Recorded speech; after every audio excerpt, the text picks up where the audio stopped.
Ok, bueno. Esta clase, la número 5 del curso de ADI, ya trata de básicamente seguir revisando aspectos de distribuciones de probabilidad y comenzar a ver este concepto de inferencia, que es lo que yo les comentaba que era lo que nos iba a permitir em, predecir los comportamientos de situaciones que son abstractas, como es el caso de las poblaciones, ¿ya? Pero antes, les comentaba, antes de comenzar la clase, de que había una pregunta súper interesante que me hacía un compañero de ustedes, Ignacio Pino, que no está conectado todavía, pero ahí después le voy a avisar, y que tiene que ver con una duda que tiene respecto a cómo se puede reconocer si un dato de un experimento es un anómalo, tiene un comportamiento anómalo. ¿Ya? Y voy a utilizar este gráfico que habla de la distribución de probabilidad para intentar explicar un poco esto. ¿Ya? Dice, él me dice si conoce alguna herramienta, si yo conozco alguna herramienta o si puedo comentarle alguna herramienta, como puede ser un histograma, pero dice que es más complejo, pero a través de cuartiles con un diagrama de caja de bigotes se debería poder. ¿Con qué otras herramientas se pueden reconocer? Esa es la pregunta que me hace. ¿Ya? Entonces, Ignacio me hace una pregunta relacionada con un elemento que es súper relevante y que es una aplicación de la estadística y que es la identificación de datos anómalos. Un dato anómalo ya lo podemos entender como, imagínense ustedes que estamos trabajando con un determinado experimento, cualquiera que este sea, el cual tiene las variables bloqueadas, las variables controladas y las variables aleatorizadas bien identificadas y se supone que el experimento está llevándose a cabo de acuerdo a una determinada planificación y este experimento me está entregando como resultado variables dependientes. ¿Ya?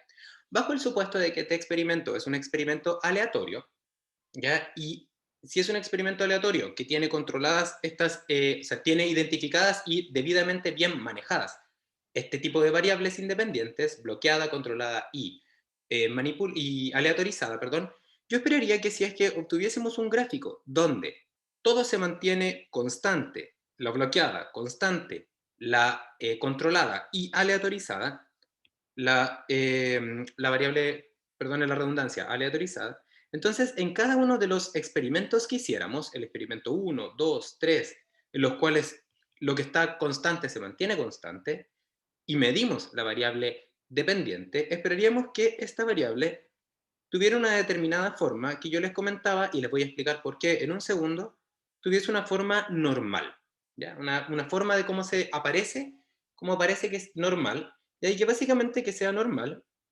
implica fundamentalmente que si hiciéramos un histograma e hiciéramos infinitos experimentos, o sea, tuviésemos un histograma con infinitos datos, entonces lo que obtendríamos es algo como eso, una representación como una campana, ya que ese es el comportamiento normal, ya donde básicamente lo que tendríamos, si observan ustedes acá, es que nuestros datos están como este comportamiento es una especie de histograma, pero para obtener la probabilidad hay que integrar. Ya, si ustedes observan, la mayor cantidad de los datos o la mayor área, ya, para un incremento de X, se obtiene en el centro, ya, porque si por ejemplo nosotros hacemos un integral hacia la izquierda del centro o hacia la derecha del centro, vamos a tener que abarcar mucho más X para alcanzar la misma área, ¿no es cierto? Porque acá es donde está la altura más grande. Por lo tanto, para un delta X igual obtenemos mayor área acá. ¿Qué significa eso? Que los datos están más concentrados en este lugar, en el lugar donde yo pongo esta marca rosada, lo que implica que es de esperar que ahí se encuentren los datos más frecuentes. ¿Ya? Y estos datos más frecuentes, de acuerdo a la forma de esta distribución, están alrededor de la media poblacional de los datos con una determinada dispersión. Esta es sigma X. ¿Ya?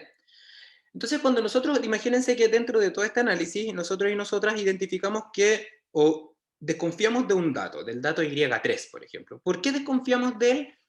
Para desconfiar de él tenemos que tener algún supuesto y para eso entonces podríamos, por ejemplo, graficarlo. ¿Se acuerdan que yo les decía que es bueno graficar? Entonces los experimentos que teníamos acá, y acá están las variables, tendríamos por ejemplo el Y1, el Y2, el Y3, 4, 5, 6, 7. Acá está el Y3. Entonces, claramente, ese Y3 pareciera que no se encuentra cerca de el resto de los datos. Entonces, podría ser catalogado o podría ser identificado como un candidato a ser dato anómalo.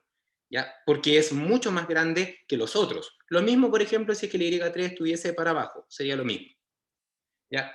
Este gráfico, si lo vemos en este histograma o en su representación en el infinito, su función de densidad de probabilidad, por ejemplo, estaría dado por, vamos a cambiarle la letra para que quede igual, Y, y este es el modo Y, ¿ya? Imaginémonos, por ejemplo, que aquí, en este caso es mayor que, entonces vamos a ponerlo, perdonen ustedes, aquí, entonces vamos a poner el dato más grande, Y3, se encuentra en este lugar, Y3. Entonces, claramente, no está dentro de los datos más frecuentes, dentro de este conjunto de datos más frecuentes. Parece estar fuera de ese conjunto de datos más frecuentes. Por lo tanto, puede ser un candidato a ser un dato anómalo, ¿ya? ¿Cómo lo podemos identificar? Bueno, primero tenemos que saber que esta representación de la distribución de probabilidad se puede conocer perfectamente siempre y cuando conociéramos infinitos datos, lo cual es imposible, ¿ya? O sea, partiendo de esa base.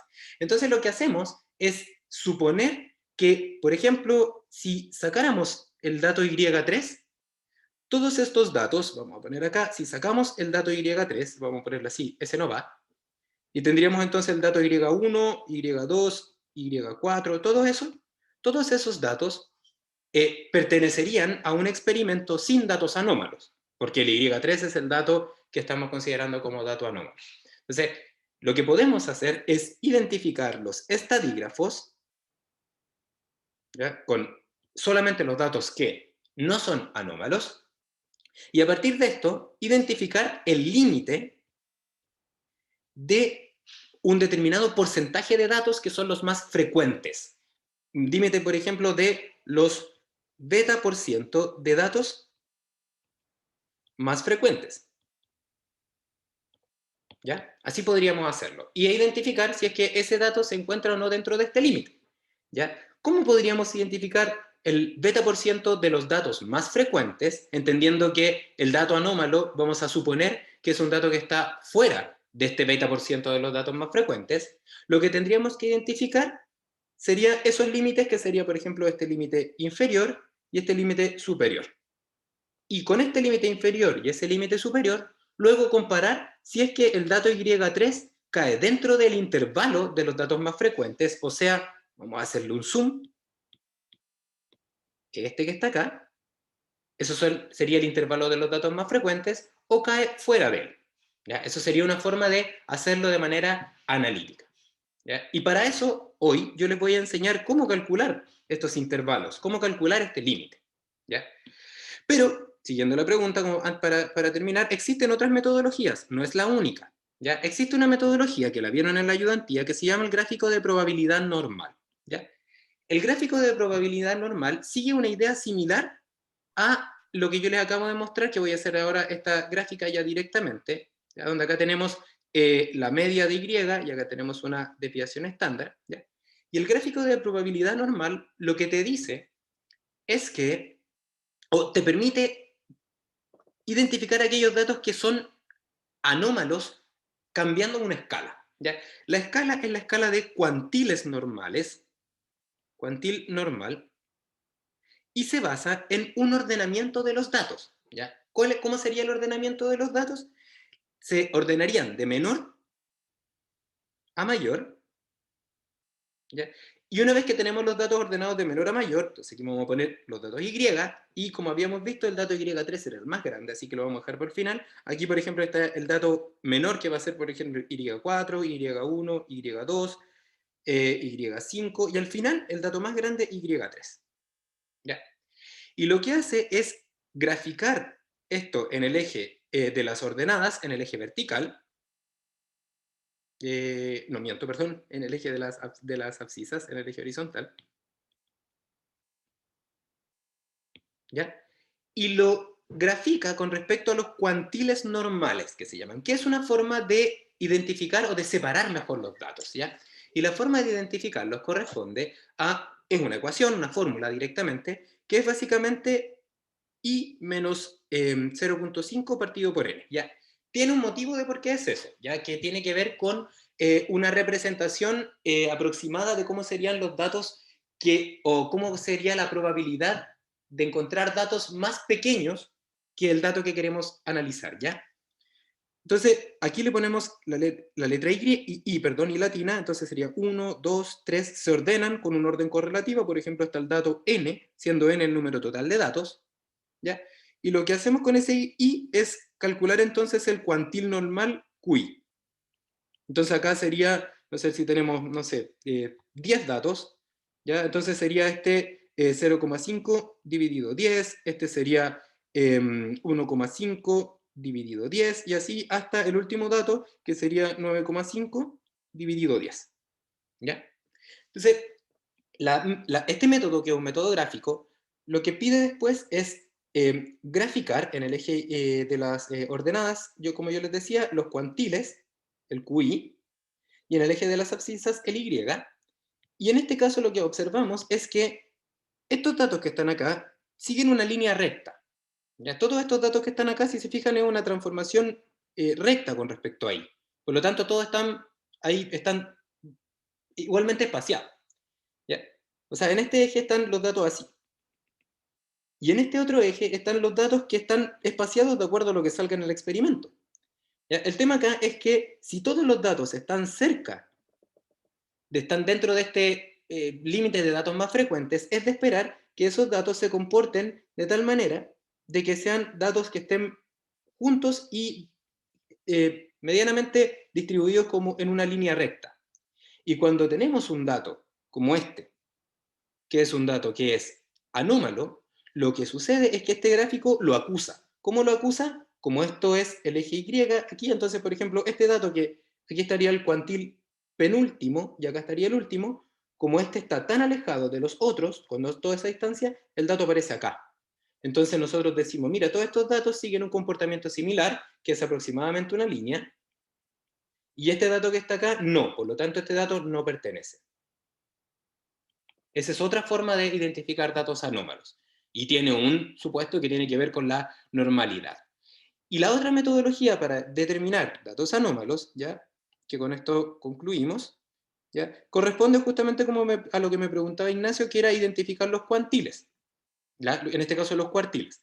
Cuando uno genera un diagrama de caja y bigotes, ¿ya? Lo que uno acá identifica en el diagrama de caja y bigotes corresponde a la mediana, aquí está la mediana, aquí está el Q1, aquí está el Q2, el Q3, ¿ya? Y a partir de esto se obtiene un rango intercuartílico, ya que corresponde a esta distancia, ¿ya? Y esa distancia es aproximadamente, tiene directa relación con esta distancia que está ahí, a esa distancia de los datos más frecuentes.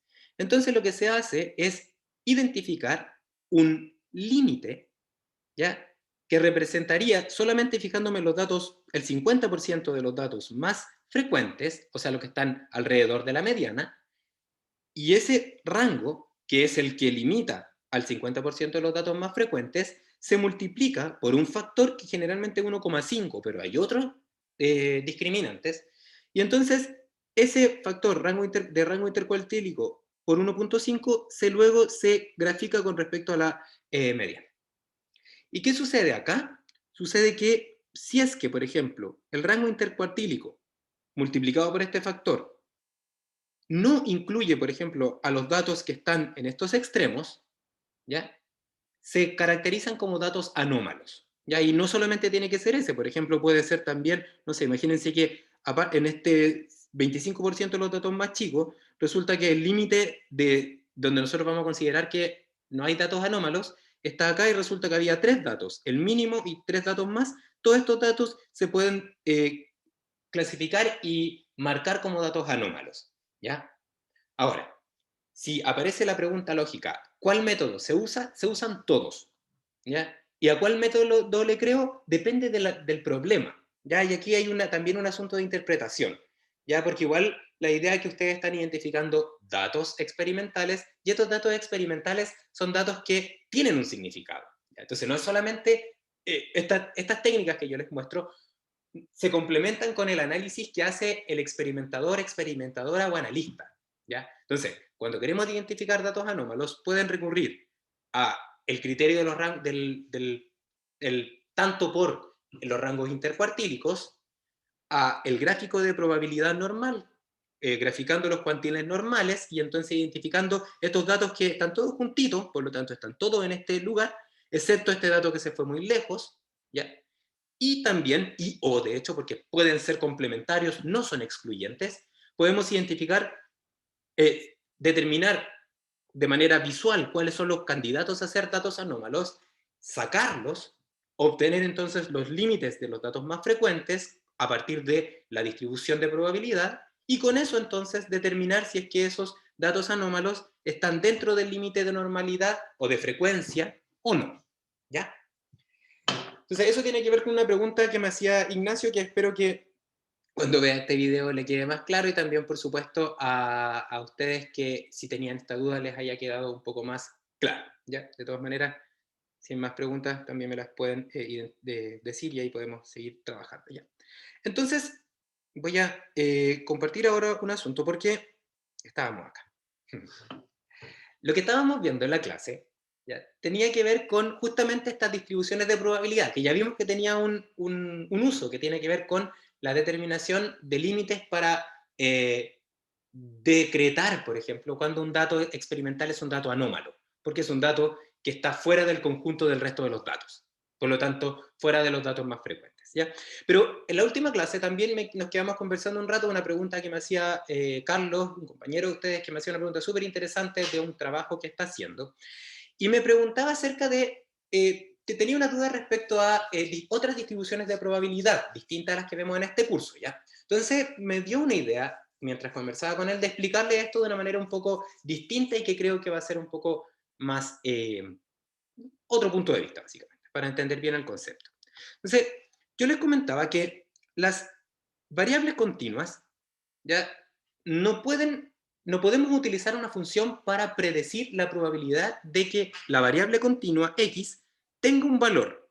Es decir, la probabilidad de que x o la variable y, que yo les decía al principio del curso que las vamos intercalando sin mayor diferencia. Disponer de un modelo que me permita decir cuál es la probabilidad de que una variable continua x tenga un valor igual a, no podemos. ¿Por qué? Porque es cero la probabilidad. ¿Y por qué? Es porque básicamente al ser una variable continua, tendríamos que especificar todos los decimales, y como los decimales son infinitos, no, básicamente es algo que no se puede. ¿Ya? Entonces, decíamos que lo que podíamos hacer, sí, era identificar la probabilidad de que la variable continua perteneciera a un determinado intervalo, y para eso usábamos una función que se llama función de densidad de probabilidad, PDF. ¿Ya? Y esta función de densidad de probabilidad, o PDF, lo que hace es permitirnos calcular la probabilidad con la integral sobre este intervalo. ¿Ya? Y esta función PDF es aquella que modela un determinado proceso, que modela, digámoslo así, un determinado histograma. ¿Ya? Si nuestro histograma, por ejemplo, tiene una forma como esta, entonces debiésemos buscar una función de densidad de probabilidad que tenga una forma similar. ¿Ya? Y a esa función identificarle los parámetros que la definen. ¿Dónde está centrada? ¿Cuál es su ancho? ¿Ya? Entonces, los modelos, y aquí una pregunta que me hacía Carlos, que creo que por eso merece la pena reforzar este concepto, los modelos pueden ser así, ¿ya? Como ese. Pero la verdad es que un modelo de probabilidad puede ser distinto, ¿ya? En este curso vamos a ver este modelo que se llama modelo normal, ¿ya? Y hay un teorema que me permite justificar por qué lo vemos, ¿ya? Pero en la práctica solamente necesitamos que la distribución de probabilidad represente al histograma de nuestro sistema experimental, ¿ya? Al histograma cuando n tiende a infinito. ¿Ya? Eso es lo que necesitamos. Entonces, hay ocasiones donde los histogramas son distintos. ¿Ya? Por ejemplo, cuando tenemos una variable que está cercana al cero y sabemos que esta variable no puede ser negativa, entonces el valor de la forma del histograma no debiese ser normal, porque si está cercano al cero, obtendríamos, por ejemplo, un cero ahí, y obtendríamos valores negativos, lo cual es imposible. Entonces, hay otras funciones que describen estos comportamientos que no son normales, se llaman de otra forma. Por ejemplo, esto es una forma de distribución de probabilidad que se llama exponencial. ¿Y qué característica tiene? Que tiene un límite en cero. ¿Ya? ¿Dónde se alcanza la mayor probabilidad? En cero. ¿Ya? Porque tiene ahí la altura más grande. Entonces, si yo calculo un área acá, acá es donde va a estar el área más grande. ¿Ya?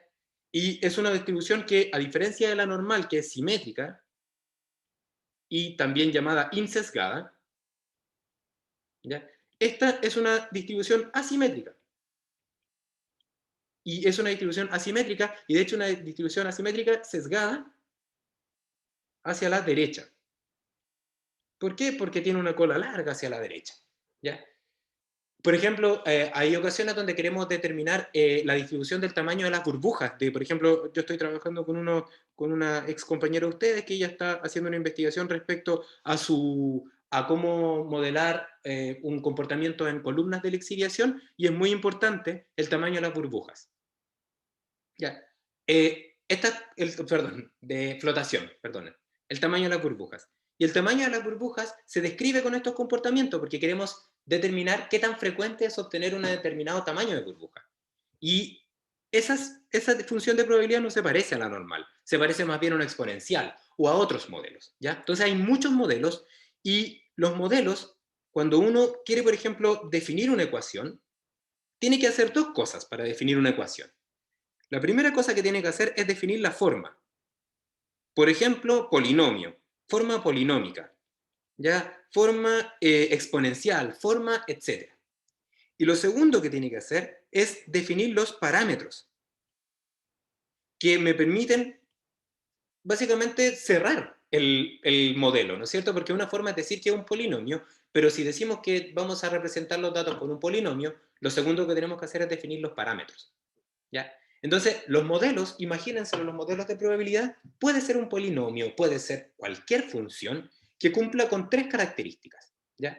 La primera es que siempre tiene que dar valores mayores que cero, mayores o iguales que cero, de hecho, ¿ya? Eso es lo primero, porque no hay probabilidades negativas, ¿ya?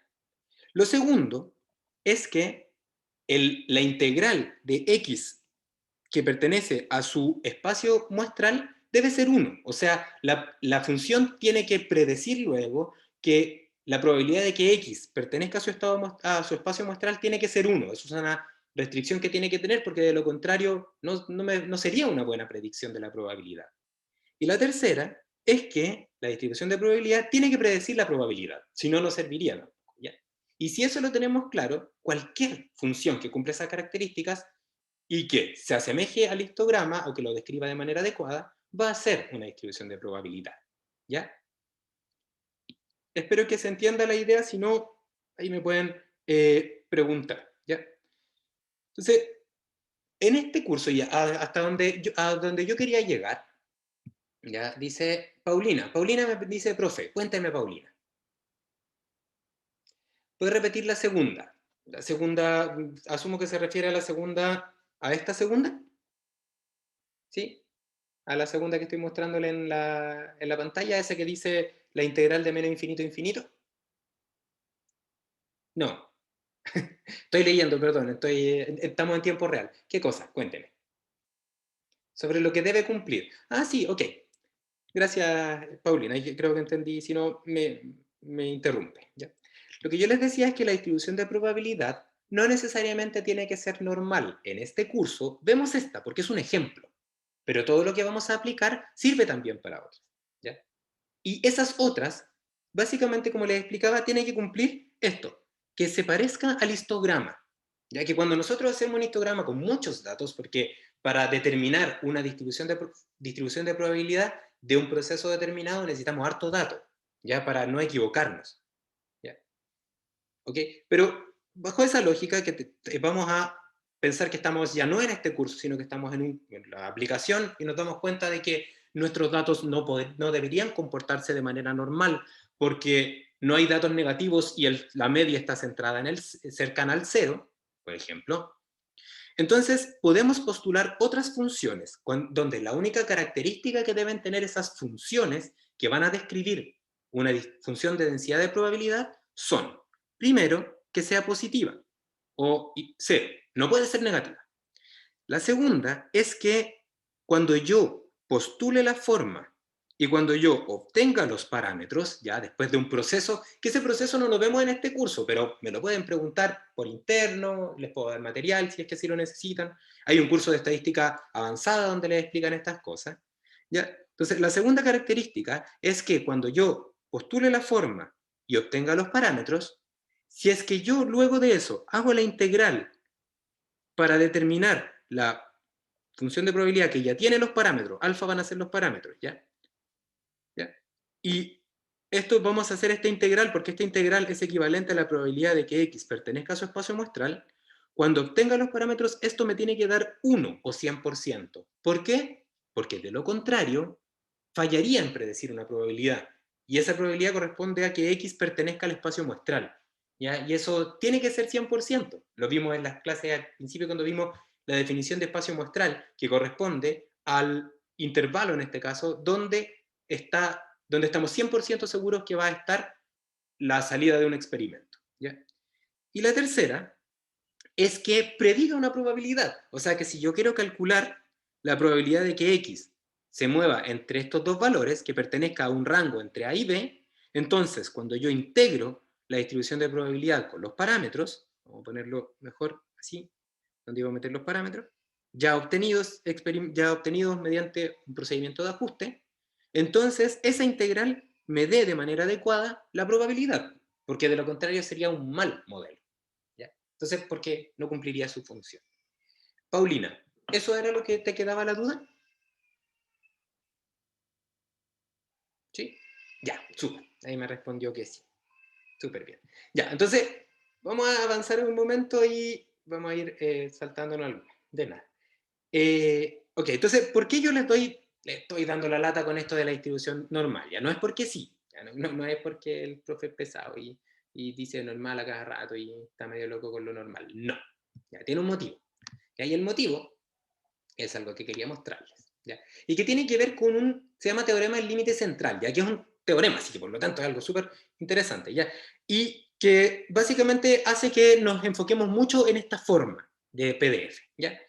Y básicamente el teorema del límite central, que es el que sustenta todo lo que yo les comento, postulado hace muchísimo tiempo, ¿ya? Pero que es muy válido, dice fundamentalmente lo siguiente, ya para que me puedan ir siguiendo. Dice que, imagínense ustedes que tenemos un experimento, ¿ya? Y dice entonces que la suma de los efectos de n variables aleatorias, imagínense que yo les había dicho que tenía variables bloqueadas, vamos a escribirlo bien, bloqueada, controlada, los cuales se van a mantener constantes y luego voy a cambiar la variable controlada para evaluar el efecto que tiene esa variable en mi respuesta. ¿Ya? Pero imagínense que yo hago un conjunto de n experimentos donde esto se mantiene constante y entonces tenemos las otras variables, que eran las variables aleatorizadas. Entonces dice, imagínense que tenemos n variables aleatorias, ¿ya? Estas tenderán a formar una distribución normalmente distribuida a medida que el número de datos se haga más grande. Eso es lo que dice, la suma de estos efectos. Entonces, para explicarles eso, yo les mandé un Excel que explica justamente esto, ¿ya? Entonces, este experimento que ustedes ven acá es básicamente aquel experimento donde tenemos variables controladas y bloqueadas, y entonces tenemos, aquí están las bloqueadas, y las aleatorias van a tener un comportamiento así, ruidoso. ¿Ya? Como por ejemplo el comportamiento que tiene el voltaje de la corriente eléctrica, el comportamiento que yo espero tener cuando yo mido un instrumento y a veces redondeo hacia arriba o redondeo hacia abajo, dependiendo de la altura del menisco. ¿Ya? Ese es el comportamiento que yo estoy buscando, un comportamiento azaroso. ¿Ya? Y entonces, el efecto que tiene la suma de este conjunto de variables aleatorias sobre un experimento forman datos que si yo saco muchos datos manteniendo todo constante, excepto aquello que es aleatorio, va a generar un histograma que parece una distribución normal. ¿Ya? Entonces, el ejemplo que les quiero dar, ¿ya? Es un ejemplo de esto que está acá, de los dados. ¿Ya? Que corresponde, lo tienen en su Excel, que se lo voy a mostrar de inmediato, que corresponde a un experimento en el cual controlé, por ejemplo, las variables que son 5 dados, que son todos iguales, que la persona que los tira es siempre la misma, etc. ¿Ya? Y lo que yo voy a hacer ahora es que voy a simular el comportamiento o el efecto que tienen las variables aleatorias, ¿ya? Que corresponde fundamentalmente cada una de ellas a el resultado de tirar 5 dados. ¿Ya? El experimento consiste en tirar 5 dados. ¿Ya? Entonces, la misma persona tira todos los dados, variable controlada, por ejemplo, y el comportamiento de los dados es aleatorio. Entonces ahí está justamente esto que quiero mostrarles, ¿ya? Y de hecho tiene una distribución de probabilidad, porque es una variable discreta, ¿ya? Que es muy sencilla porque es 1 partido por 6, ¿no es cierto? Cada cara tiene un sexto de probabilidad. Entonces, lo que voy a hacer es que voy a hacer muchos experimentos y el resultado del experimento consiste en sumar las caras de los 5 dados. Ese va a ser la salida de mi experimento, emulando entonces un comportamiento que corresponde a lo que yo les decía. ¿Ya? Entonces, si ahora vamos a hacer todo, esto ahora sí que está en vivo, ¿ya? Pero ustedes tienen esto y lo pueden hacer en casa. ¿Ya? Acá ustedes tienen su Excel, ¿ya? Y este Excel que ustedes tienen acá, ¿ya? Es básicamente una plantilla que pueden usar, ¿ya? Y que corresponde fundamentalmente a este ejemplo que yo les estoy dando, ¿ya? Y este ejemplo que yo les estoy dando, aquí está, fíjense, de 1, de 2, de 3, de 4 y de 5 corresponde al resultado que va a tener cada dado de los 5 dados. Y tirada, desde 1 hasta, me voy a ir bien hacia abajo, hasta el dato 1000, voy a simular 1000 tiradas de dados, ¿ya? Voy a tirarme hacia arriba ahora, ¿ya? Y en cada uno de los resultados, en cada una de las tiradas, por lo tanto, en cada uno de los experimentos, voy a anotar acá el resultado que corresponde a la suma de los 5 dados. ¿Ya? Ustedes pueden ver ahí. Acá tengo para calcular el promedio, el número de datos, estadígrafos que son relevantes, ¿ya? Y después lo podemos ir revisando. Entonces lo que voy a hacer ahora, me voy a ir a la ventana de datos. La ventana de datos de Excel es algo que no sé si lo tendrán instalado, pero si no, lo pueden instalar después, ¿ya? Porque vamos a ocupar acá las herramientas de análisis, ¿ya? Y cancelar. Vamos a ocupar la herramienta de análisis de datos y la herramienta de generación de números aleatorios, ¿ya? Si yo lo voy a marcar, la idea es básicamente que después puedan seguir este experimento cuando lo hagan, ¿ya? Entonces, yo voy a poner acá que quiero simular, voy a generar el comportamiento de 5 variables aleatorias, ¿ya?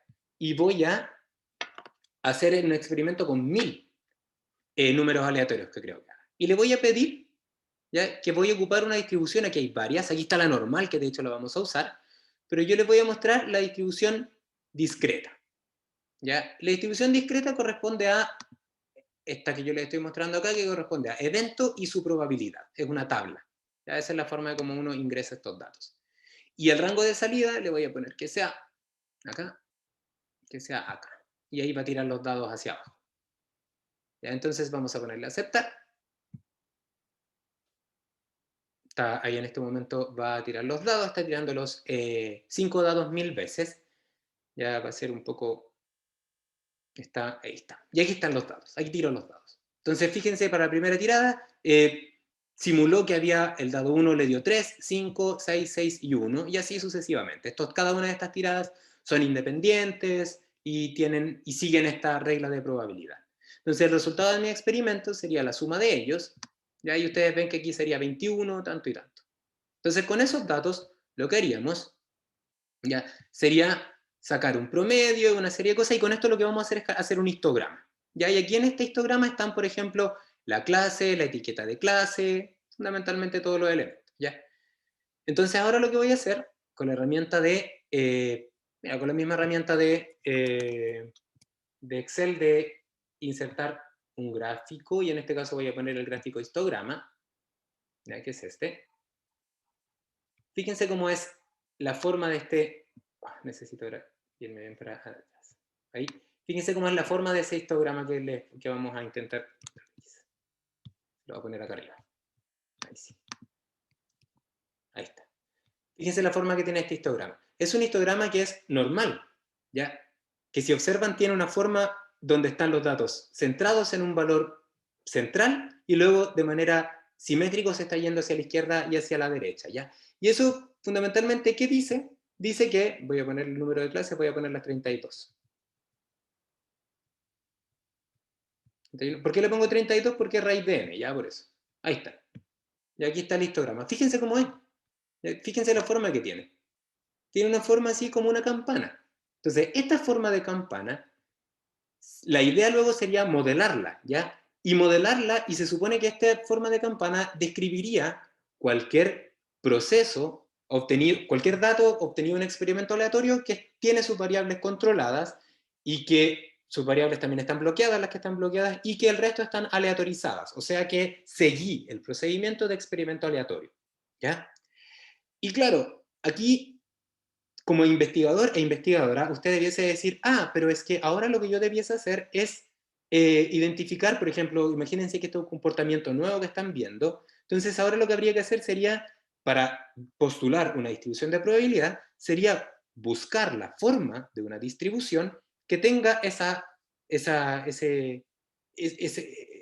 tenga esa forma, en definitiva, encontrar una ecuación que tenga esa forma, y esa ecuación, luego identificar sus parámetros y estimarlos a partir de los datos experimentales, resolviendo un problema de mínimos cuadrados, por ejemplo.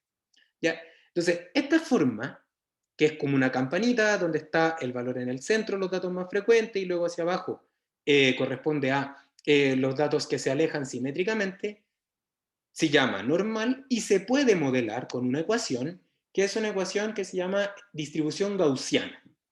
Y ahí está la distribución gaussiana. ¿Ya? Y esta distribución gaussiana tiene esta forma, tiene 1 partido por raíz de 2pi por un parámetro, que se lo voy a marcar acá para que lo vea, usted lo puede después ver bien ese que está acá, ese no, disculpen, con Z, este parámetro, sigma, aquí está el otro parámetro que nos interesa, que es el mismo, que es este sigma, que ustedes ven ahí, que es el mismo parámetro, y este parámetro es mu. ¿Ya? Esta es una función que tiene esta forma. ¿Ya? Y esta forma, cuando nosotros integramos, obtenemos una probabilidad. ¿Ya? Y si se fijan, tiene la misma, o se parece mucho, distribución o aparece de una manera muy similar a este histograma, ya que se obtuvo, fíjense, como la suma de 5 variables aleatorias que tienen una distribución de probabilidad uniforme. ¿Ya? O sea que puede tener la probabilidad de que tenga un valor dentro de un rango en la misma siempre, que sería equivalente, por ejemplo, a, como les decía, la corriente eléctrica, corriente alterna, perdón, o que le tendríamos el error, la forma que tendría el error que cometemos al mirar el menisco de un termómetro, ¿ya? O el redondeo que hace un determinado instrumento digital. ¿Ya? Entonces, esta forma se puede describir con esta ecuación, y esta ecuación tiene 2 parámetros, ¿ya? El parámetro mu y el parámetro sigma, ¿ya? Que su nombre lo tienen porque representan físicamente la media y la desviación estándar, pero son 2 parámetros al final. ¿Ya? Y fíjense, por ejemplo, si es que el valor de mu, ¿ya? Por ejemplo, esta simulación que yo hice acá, en el Excel, es para un mu igual a 5 y para una varianza, o sea, sigma cuadrado igual a 1. Entonces, fíjense lo que pasa si es que ahora yo lo que hago es, en vez de poner 5, pongo 4. Pongo acá, 4. Sucede que ahora esta misma ecuación que tiene la misma forma, ya no está en el lugar donde estaba. ¿Por qué? Porque el parámetro define la posición donde está la ecuación, pero la forma sigue siendo la misma, sigue siendo una campana. Si yo le pongo acá 7, se va a ir para allá ahora. ¿Ya? Entonces, el parámetro mu de esta función que tiene esta forma, que es la forma que yo esperaría obtener cuando tengo una suma de variables aleatorias, ¿ya? Lo que hace es definir el lugar donde está centrada esta curva. Y por otro lado, el parámetro sigma cuadrado o sigma, saca la raíz, corresponde a, veamos por ejemplo, si acá yo le pongo 2, corresponde al ancho. Ya ustedes pueden ver, le pongo 3. ¿Ven? Se va haciendo cada vez más ancho, y como es la integral tiene que sumar 1, entonces a medida que yo lo voy haciendo más ancho, esta se hace más bajita, porque claro, la probabilidad que hay debajo de esta función es 1 al final. ¿Ya? Entonces si le ponemos, por ejemplo, algo súper esbelto, fíjense que ahora el valor llega hasta ahí. Pero ojo con esto, que este eje no es la probabilidad, acuérdense. Este es la frecuencia relativa partido por delta x cuando n tiende a infinito. ¿Ya? No se lee la probabilidad de acá. Para leer la probabilidad habría que integrar. ¿Ya? Entonces, la distribución normal, como en resumen, ¿ya? Se basa en el teorema del límite central. El teorema del límite central dice que si es que yo controlo y bloqueo todo, ¿ya? Y entonces mis resultados solamente están sujetos a las variables aleatorias, a las cuales no le introduje sesgo experimental, o sea, no hice deliberadamente un esfuerzo por sobreestimar o subestimar la variable, entonces es de esperar que el resultado sea normal. Y como el resultado es normal, o es de esperar que sea normal, va a tener esta forma el histograma, o cercano a esta forma. Fíjense que yo llegué a esta forma con 1000 datos. Generalmente, experimentalmente, no vamos a tener más allá de 20 datos. Entonces aquí hay que hacer un supuesto, ¿ya? Y esta forma normal tiene una ecuación, que es esta que está acá, que si yo la integro, obtengo la probabilidad, ¿ya? Y esta ecuación, que tiene esta forma, para poder integrarla, requiere de dos parámetros. El parámetro de posición, mu, y el parámetro de ancho, sigma. Esos son los dos parámetros que requiere, ¿ya? Entonces, si se fijan, entonces nosotros acá podríamos decir, mira, este tiene un promedio, ¿ya? De 17,4. Perfecto, entonces pongámoslo acá, por ejemplo, mu 17,4, 17,4. Ya está ya el 17,4, está mucho más hacia el valor que está en ese lugar que está. Entonces vamos a partir entonces, en vez de que parta de 0, el x, le voy a decir que parta, por ejemplo, de 12 o de 10. Entonces ahí está el 17,4. Está centrado en 17,4. ¿Y por qué 17,4? Porque con 1000 datos saqué un promedio y ese promedio va a ser muy parecido al promedio poblacional. Y también puedo sacar acá la varianza, por ejemplo, la varianza muestral del resultado de los datos, y la varianza es 15,2. Entonces yo acá le podría poner como varianza 15,2, y entonces tendría esta distribución. Ya que aquí lo voy a poner un poco más de resolución, le voy a poner, por ejemplo, 0,5 para que se vea más grande. Ahí le puse mucho. 0,1. Ahí se ve, un poco mejor. Y lo voy a poner acá que parta en 8. ¿Ven? Entonces, si observan, este histograma, ya lo voy a copiar y lo voy a pegar, como en C, y aquí lo voy a poner como en B. Esperen un momento.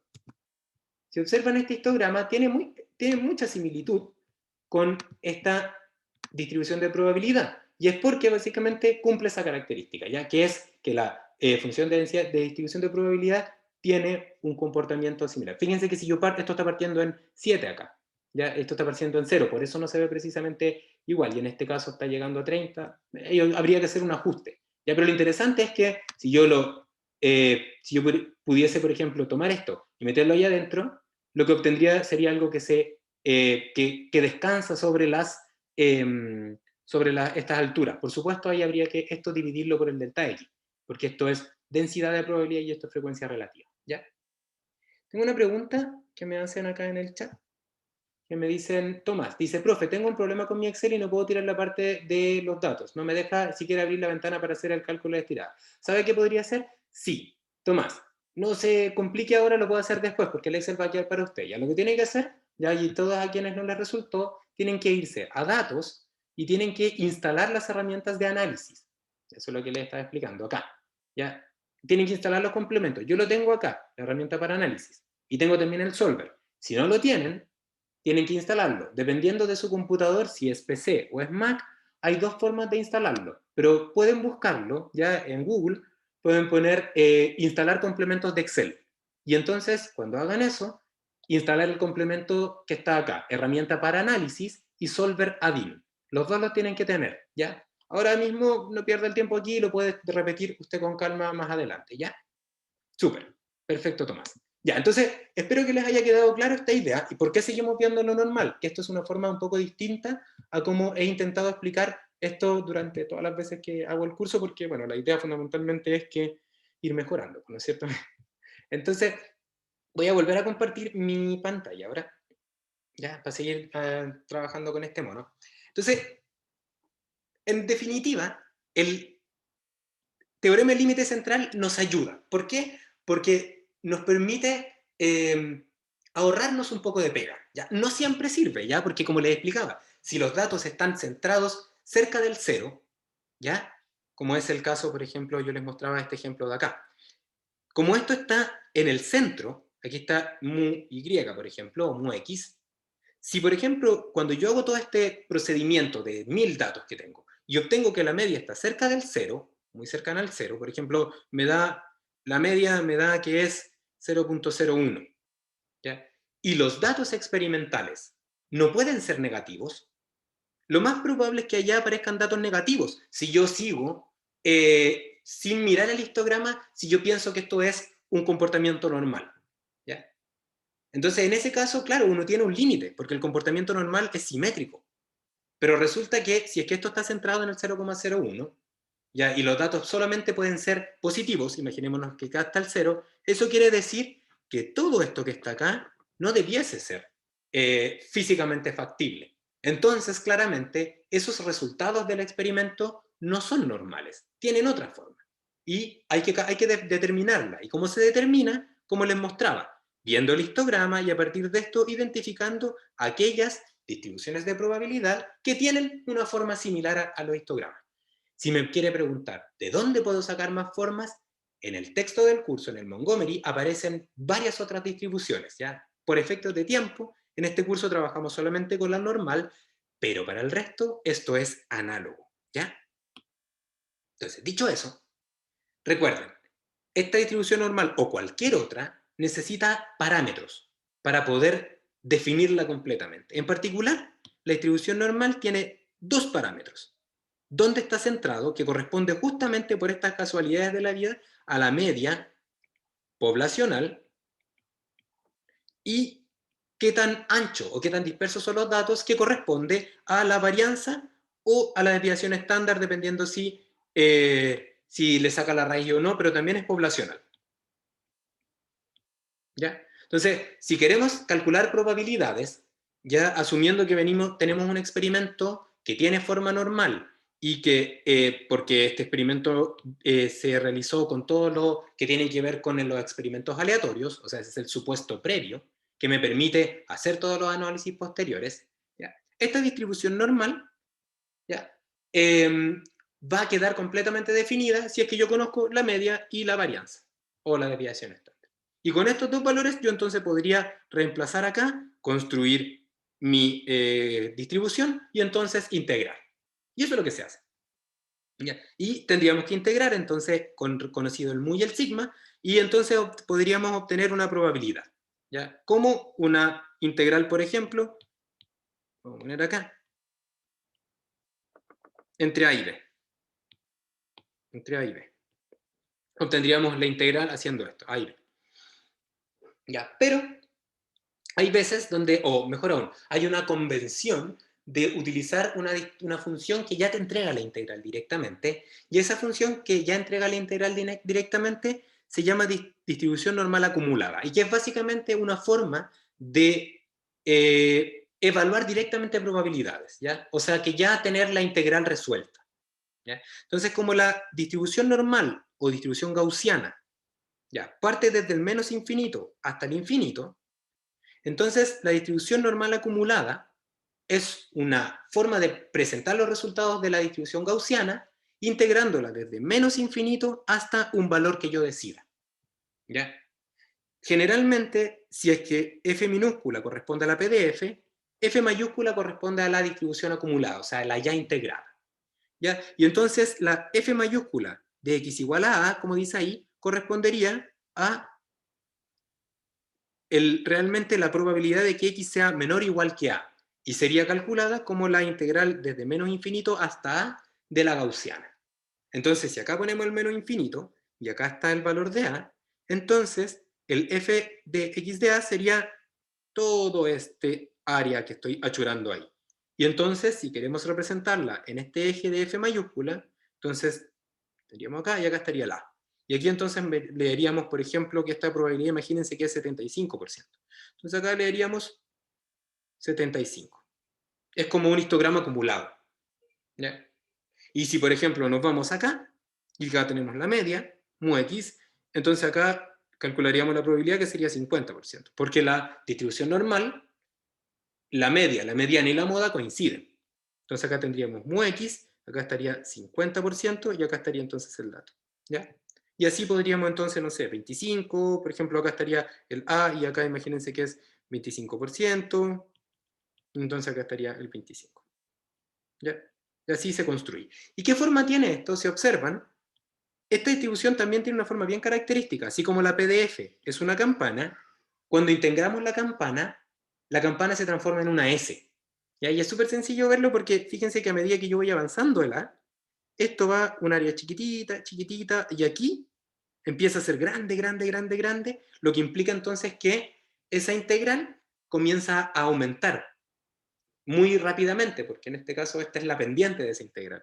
Siento entonces todo así, y cuando estamos como en el 25% de los datos, se pega un punto de inflexión, que más o menos va hasta el 75% de los datos, ahí creo que me pasé un poco, sería el 75% de los datos, por ejemplo, y luego comienza a descender. Entonces, esta forma corresponde a la CDF, o el f de x igual a a, que correspondería a la probabilidad de que x sea menor o igual a a, que básicamente sería la integral desde menos infinito hasta a de la función f de x. Aparte de calcular la CDF, ¿ya? Con esta campana existen otras. ¿Ya? Básicamente lo único que, como les decía, habría que hacer sería reemplazar la normal por otra. ¿Ya? Pero la distribución acumulada es la integral desde menos infinito. ¿Ya? Tiene esta forma que yo les muestro acá. ¿Ya? Entonces ahí estaría, bueno, un ejemplo de un histograma con 1000 datos donde el acumulado, fíjense que se parece muchísimo a esta CDF que está acá. ¿Ya? Entonces, con esto, esto lo vimos un poco, esto me lo vamos a ver mejor, si es mejor verlo de inmediato. ¿Ya? Entonces, teniendo claro este concepto de distribución normal, ¿ya? Lo que viene ahora, lo que corresponde ahora, es identificar cómo se usa. ¿Ya? Y la verdad es que quizás esta conversación es un poco anacrónica, ¿ya? En el sentido de que yo podría simplemente calcular probabilidades integrando, no es difícil integrar. Ya a esta altura no es muy difícil integrar porque hay harto software, programa que hace esta pega, ¿ya? Pero bueno, tenemos que ponerlo en un contexto donde la gente no precisamente sabía, o tenía acceso a esta ventaja tecnológica, y aparte teníamos que considerar que esta integral es impropia. Entonces uno puede obtener una representación exacta algebraica de eso. Entonces, ¿qué se hace? Se integra de manera numérica. ¿Ya? Entonces, imagínense ustedes que estamos en un momento donde Excel era prohibitivo, o quizás ni existía, computadores para qué hablar, las reglas de cálculo era lo que primaba. Entonces, básicamente era muy difícil hacer estos cálculos a mano, y entonces dijeron, bueno, pero lo que podemos hacer es, en vez de hacer los cálculos a mano, podríamos tabular los datos. Y entonces, por ejemplo, tabular esta distribución de probabilidad, la acumulada. Y entonces, por ejemplo, hacer una tabla donde yo pongo A, entonces pongo A 0.1, 0.2, 10, 100, y ir poniendo la probabilidad de que X sea menor o igual que A. Y ahí poner, no sé, 0,0001, 0. Así, todas, hasta 100%. ¿Ya? El problema de esto es que para calcular la probabilidad, si ustedes recuerdan, yo debo definir mu y sigma. Y entonces esta tabla queda parametrizada por mu y sigma. Y las combinaciones de mu y sigma que hay son infinitas. Por lo tanto, tendría que tener infinitas tablas. Entonces, para tal efecto, se definió una forma, una representación, que se ocupa hasta el día de hoy, y es básicamente hacer una transformación. ¿Ya? Y esta transformación es la transformación Z, ¿ya? Que básicamente consiste, de manera muy somera, en cualquier variable que se comporte de manera normal, así se escribe. X se comporta, este que está acá, dice, se comporta como una n que corresponde a distribución normal, con media c, con media mu x, y varianza sigma x cuadrado. Entonces la idea es transformar cualquier distribución mediante una transformación adimensional en una variable que se llama z, de una distribución que se sigue comportando de manera normal, pero ahora que tiene media 0 y varianza 1. ¿Ya? ¿Y cómo se hace esa transformación? Mediante esta ecuación que está ahí, que básicamente es tomar la variable x, que es la que se comporta de manera normal, y restarle la media. Al restarle la media, de inmediato tiene media 0. Ya, si ustedes, por ejemplo, observan, esta distribución que está acá, la roja, representa la distribución x, que tiene una media mu x. Si a este x yo le resto mu x, entonces ahora está centrada en 0. ¿Ya? Y esta tiene una varianza, sigma cuadrado x, y entonces, para llevarlo a una varianza igual a 1, lo que hay que hacer es dividir por sigma x. Y a partir de eso se obtiene entonces esto que es igual a 1. ¿Ya? La demostración de esto es bastante sencilla. Si quieren saber un poco más, me pueden pedir material de respaldo, ¿ya? Pero me lo voy a saltar por efectos de tiempo, ¿ya? Para poder alcanzar a avanzar un poquitito más. ¿Ya? Entonces, con esta, con estas dos,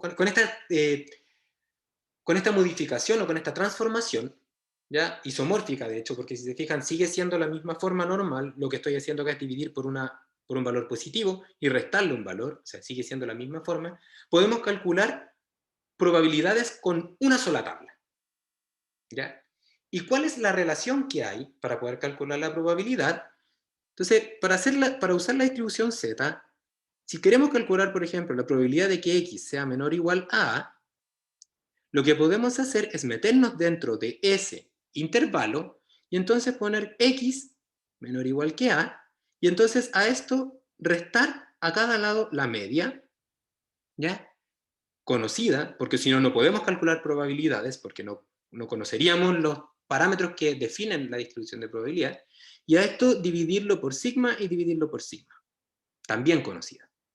Entonces, en este caso, esto pasa a ser la variable z menor o igual a menos mu x, voy a ponerla acá, mu x, partido por sigma x. Y esto entonces es lo que uno calcula. En vez de calcular la probabilidad de que x sea menor o igual que a, lo que podemos hacer es calcular la probabilidad de que z sea menor o igual a menos mu x partido por sigma x. Y esas dos probabilidades son iguales. Entonces, simplemente con una transformación muy sencilla, podemos usar solamente una tabla, ¿ya? Y esa tabla es la que yo les comentaba en la clase pasada, que es una tabla que está en el Montgomery, ya, si usted quiere verla, la puede revisar en el Montgomery, donde básicamente lo que uno entra es con la distribución z, ¿ya? Y lo que te entrega, por ejemplo, el z igual a 0, y lo que te entrega el z, 0,0, porque aquí están los otros decimales, ¿ya? Entonces acá uno marca el z, y lo que te entrega entonces la tabla ahí es, por ejemplo, 0,5, lo que indica entonces, lo voy a marcar acá, que lo que hay a la izquierda de z igual 0 es 50%, ¿ya? Entonces, esta tabla que ustedes ven acá, 50%. Esta tabla que ustedes ven acá nos permite calcular la CDF, la distribución de probabilidad acumulada a partir del 0,5. ¿Qué características tiene? ¿Y por qué, por ejemplo, ustedes pueden ver acá que esta tabla tiene solo valores positivos? Porque los valores negativos se pueden sacar a partir de los positivos, ¿ya? Por ejemplo, les voy a poner una forma, de manera gráfica de cómo se ve esto para luego ver que en Excel es lo mismo, ¿ya? Por eso lo hago.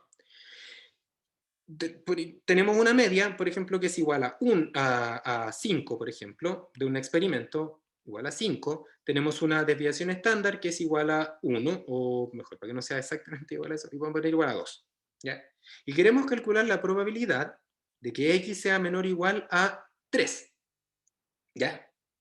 Entonces, esto sería equivalente, de acuerdo a nuestro uso de la distribución z, a la probabilidad de que z sea menor o igual a 3 menos 5 partido por 2. ¿No es cierto? Porque estaría x menos mu partido por sigma, y eso sería igual a la probabilidad, entonces, de que z sea menor o igual a menos 1. ¿Ya? Entonces, si hiciéramos una gráfica, ¿ya? Entonces tendríamos que buscar el z menos 1. Entonces, si acá está nuestro distribución normal, y acá está z igual 0, porque acá está la media, entonces el valor de menos 1 estaría acá. Entonces el área que andamos buscando es esta que está acá. Entonces diríamos, ok, me voy entonces a el menos 1, pero no está. No está, no aparece por ningún lado el z menos 1. Entonces, ¿qué se haría en este caso? ¿Y por qué les muestro esto? Porque aun cuando no vamos a usar la tabla, aprender a trabajar con la distribución es clave.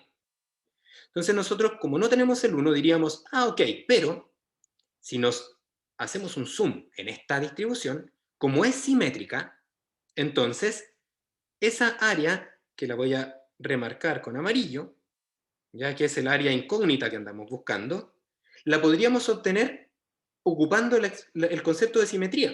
O sea, podríamos, si acá está el 1, hacia allá también va a estar el 1, por ejemplo, acá está el 1, pero positivo ahora. Y entonces diríamos, como es simétrica esta distribución, esa área amarilla es igual a esta otra área amarilla. ¿Ya? Y entonces esas dos son la misma área. ¿Ok? Entonces podríamos calcular, en vez de la probabilidad de que z sea menor a, menor o igual a -1, podríamos calcular la probabilidad de que z sea mayor o igual a 1, que es esa área que está ahí. Pero esta tabla solamente nos da probabilidades hacia la izquierda. Entonces, ¿qué tendríamos que hacer? Tendríamos que hacer, para llegar a este valor, tendríamos que acordarnos de que las probabilidades funcionan como complementos. ¿Ya? ¿Y qué significa esto? Que la probabilidad de que z sea mayor o igual a 1 es equivalente a 1 menos la probabilidad de que z sea menor o igual a 1. O sea, esta área sería básicamente la resta entre 1 menos el área rosada que le estoy poniendo ahora acá. Esta área rosada sería la probabilidad de que z sea menor o igual a 1, y luego cuando le hacemos 1 menos, obtenemos esa que está acá, esa amarilla, que corresponde a esta otra amarilla, que es la que yo andaba buscando con el -1. Entonces, de esa manera, podemos usar una tabla, que yo no les voy a pedir que usen una tabla, pero sí quiero que entiendan la operatoria que hay detrás de las probabilidades, porque la vamos a usar mucho. ¿Ya? En Excel, en vez de meternos a la tabla, vamos a usar esta ecuación, esta función que está ahí, que es para calcular la probabilidad de que z sea menor o igual a este z de a, por ejemplo, usando esa función, que ya la vieron en la ayudantía de ayer, ya que la pueden volver a revisar. ¿Ok? Aquí hay, como les comento, una serie de pasos que se usan, ¿ya? Pero a mí lo que me interesa es un poco este, que habíamos conversado, y que tenía que ver con el concepto de identificar los datos anómalos. Y para eso se ocupa el inverso de la distribución normal, ya que me permite identificar outliers, ¿ya? Entonces, el inverso de la distribución normal, con esto vamos a terminar, que tiene esta forma en Excel, básicamente lo que me permite hacer es, entrando por el área, porque la función de Excel anterior se debe entrar por el valor de z de a, o sea, uno tiene que conocer este valor, o este -1 en este caso. En cambio, cuando queremos usar la distribución inversa, lo que hacemos es conocer el área hacia la izquierda, y lo que nos interesa es calcular el límite que determina una determinada área hacia la izquierda. Y eso es la inversa de la distribución de probabilidad. ¿Ya? Entonces, esto que está acá, por ejemplo, si ocupara la distribución inversa, necesito conocer esta área bajo la curva, la reemplazo acá, y como resultado me entrega el límite de z que hace que se obtenga a la izquierda esa área bajo la curva. Entonces, ¿por qué es tan útil esto? ¿Ya? Porque sirve para identificar datos anómalos. ¿Ya? ¿Y cómo se usa? ¿Ya? Entonces, para esto, el uso de esto es el siguiente. Imagínense que tenemos una distribución X o lo mismo en Z, da lo mismo. ¿Ya? Imagínense que queremos identificar datos outliers, y entonces para eso yo lo que voy a hacer es que voy a usar este método que les decía de identificar el límite de los datos más frecuentes. ¿Ya? Ojo que esto se puede hacer para otras distribuciones, yo solamente les muestro esta. ¿Ya? Y es lo mismo. Entonces, el límite superior, vamos a ponerlo xlow y xup como los límites inferiores y superiores que encierran un determinado índice o un determinado porcentaje de datos más frecuentes. ¿Por qué más frecuentes? Porque están alrededor de la media y una distribución normal. Entonces acá estaría el beta por ciento de los datos más frecuentes. ¿Ya? ¿Eso qué implica? Eso implicaría que fuera de estos límites con rojo estaría el 1 menos beta, perdón, 1 menos beta por ciento de los datos más frecuentes, o sea, estarían los datos más infrecuentes, lo que le voy a llamar simplemente alfa. ¿Ya? ¿Por qué le voy a llamar alfa? Porque para no tener que estar escribiendo cada rato 1 menos beta. O sea, si esto, por ejemplo, es 95%, entonces alfa sería un 5%. Y ese 5%, como la distribución es simétrica, estaría distribuido en este alfa medios y alfa medios. ¿Ya? O lo que es lo mismo, que sería 2,5% y 2,5%. ¿Ya? ¿Ok? Ahora, fíjense. El inverso de la distribución me entrega el valor de z para una probabilidad hacia la izquierda. Y se define, o sea, la notación que se usa es Z sub P, siendo P el área hacia la izquierda. ¿Ok? Entonces, si este X-low yo lo transformo en distribución Z, ¿ya? Entonces este X-low sería Z de alfa medios, porque hacia la izquierda hay alfa medios de probabilidad, ¿ya? Y de acuerdo a nuestro análisis anterior, este XA sería Z de 1 menos alfa medios. ¿Por qué? Porque hacia la izquierda hay 1 menos alfa medios. ¿Ya? Entonces, yo podría decir que el límite, ¿ya?, de los datos, del beta por ciento de los datos más probables, va a ser en Z, por arriba sería Z de alfa medios y por abajo sería Z de alfa medios, esta que está acá, y por arriba sería Z de 1 menos alfa medios. ¿Ya? Y resulta que, como la distribución es simétrica, esto también es Z pertenece a más menos Z de 1 menos alfa medios. ¿Por qué? Porque hacia la izquierda y hacia la derecha, la única diferencia, del cero, la única diferencia es el valor del signo. ¿Ya? Entonces, si hacemos esto, este intervalo representa el beta por ciento de los datos más probables. O sea, eso quiere decir que el 95% de los datos está delimitado por este. 1 menos alfa medios, menor o igual a z, menor o igual a z de 1 menos alfa medios. ¿Ya? Entonces, de acá, uno podría decir menos z de 1 menos alfa medios, z de 1 menos alfa medios, y ahora, acordándose de que este valor de z es x, ya, menos mu x partido por sigma x, uno lo podríamos reemplazar, y lo que podemos hacer entonces es identificar, al reemplazar, el sigma va a pasar para ambos lados de la desigualdad, y vamos a dejar el límite en x. Y va a decir entonces que x tiene que estar entre los valores de mu x menos z de 1 menos alfa medios por sigma de x, y mu x más z de 1 menos alfa medios por sigma de x. Y esto que está acá representa el intervalo de confianza, ¿ya?, de los datos más frecuentes con un beta por ciento de certeza. Entonces, ¿qué podemos decir acá? Que este límite es una especie de frontera que nos permite identificar dónde debiesen estar los datos más frecuentes. Entonces, si queremos utilizar esta herramienta para determinar datos anómalos, lo que tendríamos que hacer sería sacar el dato anómalo, identificar estos estadígrafos y darnos un determinado índice de certeza y probar si ese dato anómalo que sacamos está dentro de ese intervalo o no. ¿Ya? Y con eso entonces estaríamos súper. ¿Ya? Entonces con esto terminamos todo lo que tiene que ver con probabilidad. ¿Ya? Espero que les haya quedado claro la idea, ¿ya? Que puedan volver a ver la ayudantía para que las preguntas que les quedan ahí aparezcan. Y nosotros nos vamos a ver el próximo viernes, ¿ya? Y también nos vamos a ver de nuevo el próximo lunes, ¿ya? La ayudantía, yo me voy a tomar el módulo de ayudantía porque necesito que quedemos al día con la materia, porque nos hemos ido atrasando consistentemente. Y bueno, preferí la verdad esta clase, responder una duda súper interesante y aparte mostrarles otra forma de entender las cosas que espero que les sirva, ¿ya? Si tienen dudas, por efecto de tiempo, me las hacen por correo y se las respondo, ¿ya? Les doy las gracias por su asistencia, por su atención y su participación, súper importante, y nos veremos el próximo viernes, ¿ya? Que estén muy bien. Chao, profe, gracias. Adiós. Chao, profe. Esté bien. Chao, chao, que estén bien. Profe. Adiós. Profe, Sí, le tengo que no me mandó el Montgomery. Sí. lo tengo presente, no se preocupe. Y lo que le decía a la clase pasada, ahora ya lo entendí bien con esta clase, que Ya.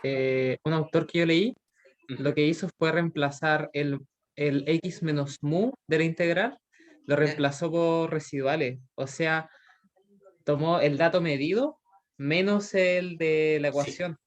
Y sí, ahí como que dijo la probabilidad de que suceda eso, de que un pic sea mayor que uno sí, ok, establecido. Es ok, fascinante. Eso era, profe. muy Muchas bien. gracias.